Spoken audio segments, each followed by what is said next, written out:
Hi, my name is Joe and this is Susan. In this segment we show you how simple and quick it is to enroll in the health insurance plan that's right for you on Marketplace America.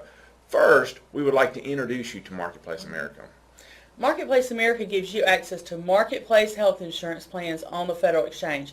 Our site is fully integrated with the Federal Marketplace, which allows you to access live insurance quotes in less than 1 minute. And once you find a plan you like, you can enroll in about 7 minutes. Let's go ahead and look at how simple and quick it is to enroll in a health insurance plan that's right for you.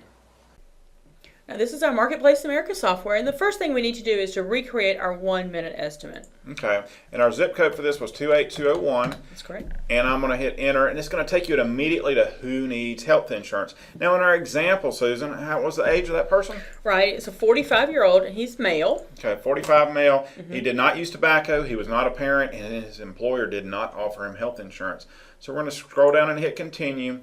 And then again, this says we're going to see if we qualify for savings. What do we need here, Susan? Right, we need his household size and income, and this is a single individual, so his household size is 1, and his income estimated for next year is $19,000. Okay, that's estimated for next year. That's critical to understand. Nobody really knows how much they're going to make next year. That's why it's purely an estimate. So we're going to hit continue, and it takes us to our information page where we see he actually qualifies for savings. How much? Wow, $390 per month. Absolutely. And the other thing that's kind of hidden right here is, what's this, Susan? That's the penalty in case he does not purchase health insurance coverage for the year. Okay, so this is what I call the information page. Again, if you haven't seen the first 2 videos on the 1 minute quote and finding the plan that's right for you, we cover all this, but this is a cost sharing reduction badge. It's available on silver plans. It's going to qualify you for lower deductibles on silver plans, and you're going to have lower copays, and it's really great. You're really looking for that badge. Okay, so we're going to hit continue here. Right, this is the box if he was looking for a preferred doctor or a hospital. We're going to answer no here. Okay, we're going to skip that. And again, we already have the plans right in here. Now, we're not going to actually show you how to find the plan. Go back to our finding the plan that's right for you, and we help you dissect that. But I can tell you, I really want to scroll down here, and I really want to go look at my silver plans, because in that video, we talked about this United plan, Silver Compass 5000, $72 a month, a low deductible, great plan, and look at our copays. Let's go ahead and pick this plan and show them actually how to enroll in this one, Susan.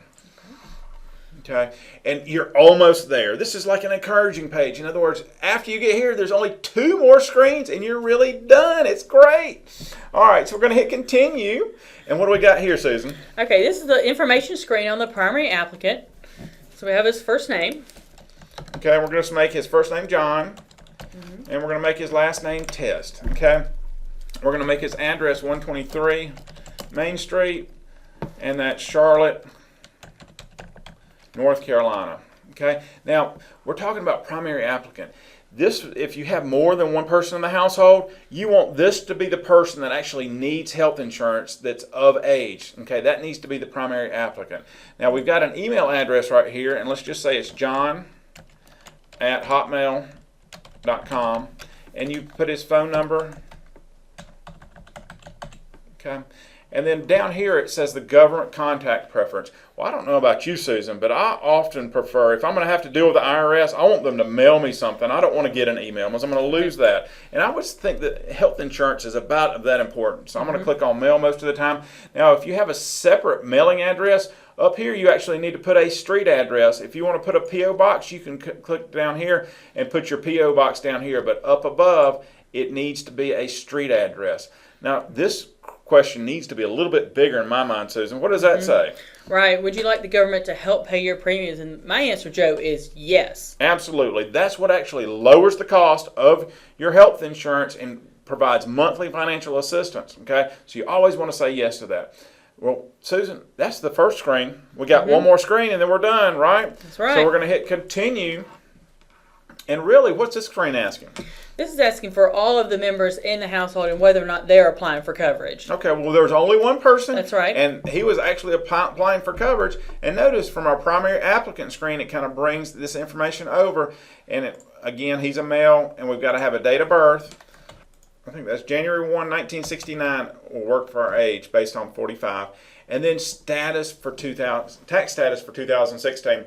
Really, these aren't what we call filing statuses. These are different. There's kind of, but they're not. There's 2 really subsets here. There's single, Okay, and then there's married. Well, he's single, and his answer is either single filing taxes, single claimed as a dependent, or single and not filing taxes. Well, I can tell you, Susan, if he applies for this and gets financial assistance, he's got to file a tax return. So we're going to say he's single and filing taxes.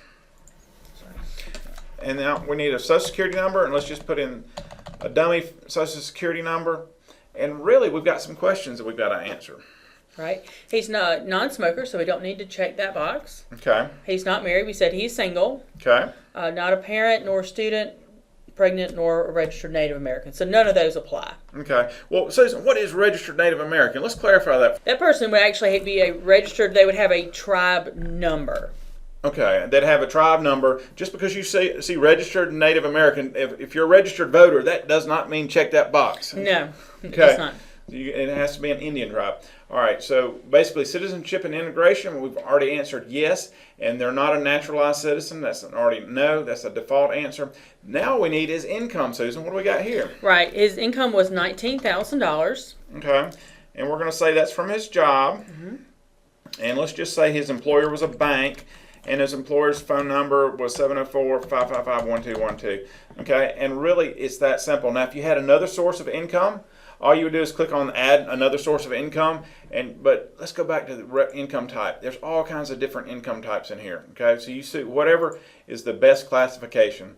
Now down here we're talking about existing coverage questions. That's right.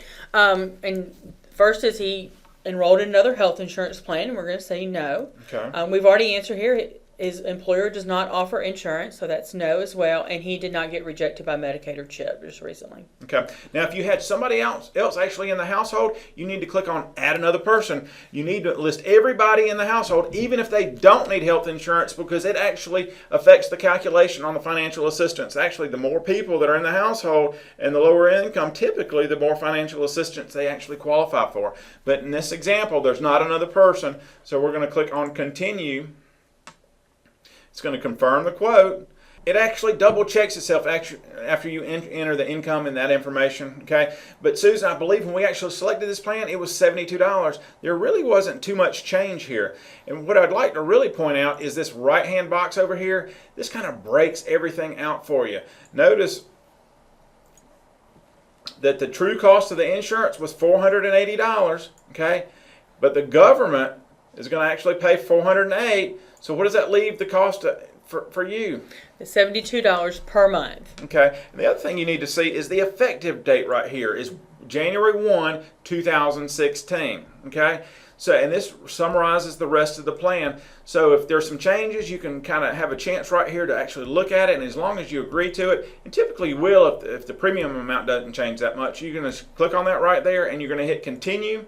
And then it's going to take you to what I call a summary page. And basically it's saying that John right here is going to be covered under this plan. Okay, and I think the reason we had those adjustments is we put in 45 and it actually calculated his age at 46.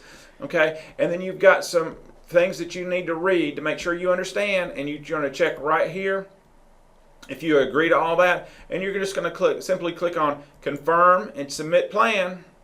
And filing your health insurance application is really that simple and that fast.